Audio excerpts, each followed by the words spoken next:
Hi parents, today we're going to do a quick refresher on rational and irrational numbers. I'm going to do a screen share and we'll get started. First, you're going to hear some vocabulary in this unit that is worth mentioning.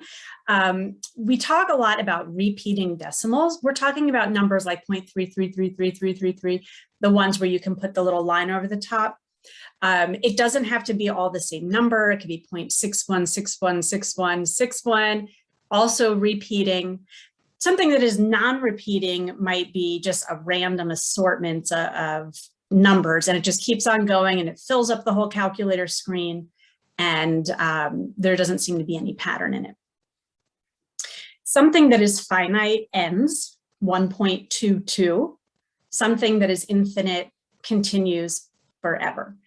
So these are kind of the ways we categorize numbers to decide if things are rational or irrational. So let's start with irrational. Irrational numbers are non-repeating and they're infinite. So the first kind of non-repeating would be something like pi. You probably heard your student mention that one, 3.14159, la la la la la la la. It goes on forever, it's infinite, and it doesn't repeat, no pattern. All right, another irrational number maybe would be square root of 2, which I think starts 1.41, blah, blah, blah, blah, blah, blah, blah. Maybe, I might be pretty close on that one. My point is that it doesn't repeat, there doesn't seem to be any pattern, and it will fill up the whole calculator screen. All right, now let's go take a look at rational. When numbers are rational, they are either repeating decimals, like 0.33333, right? So this is a repeating decimal, that makes it a rational number. Or it's a finite, meaning the fraction or the decimal ends someplace. So for some reason in our textbooks, we like to call rational numbers fractions that can be expressed as P over Q. In other words, all rational numbers can be written as a fraction. So 0.3333333 is 1/3. 1/3 is a rational number, it's written like a fraction. 2/5, written like a fraction, rational number. 10 over 1, that's a fraction. That's 10, by the way.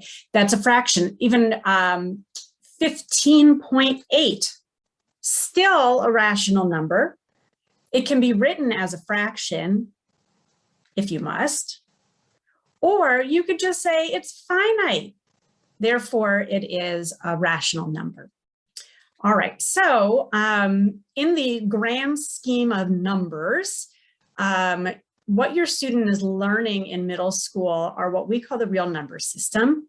And all of the real numbers can be broken up into two parts, the rational and the irrational. Then the rational contains, let's see, your whole number, your integers, right? Those are the positives and negatives, but no decimals and no fractions. And then inside the integers are the whole numbers. That's 0, 1, 2, 3, 4, 5, 6, 7, you know, the rest.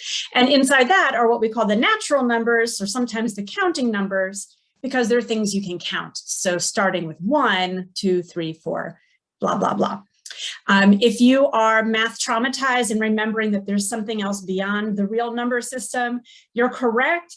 It is the imaginary number system. And luckily, that's not something you have to worry about in middle school. Your student will see that for the first time in Algebra 2. Hope that helps.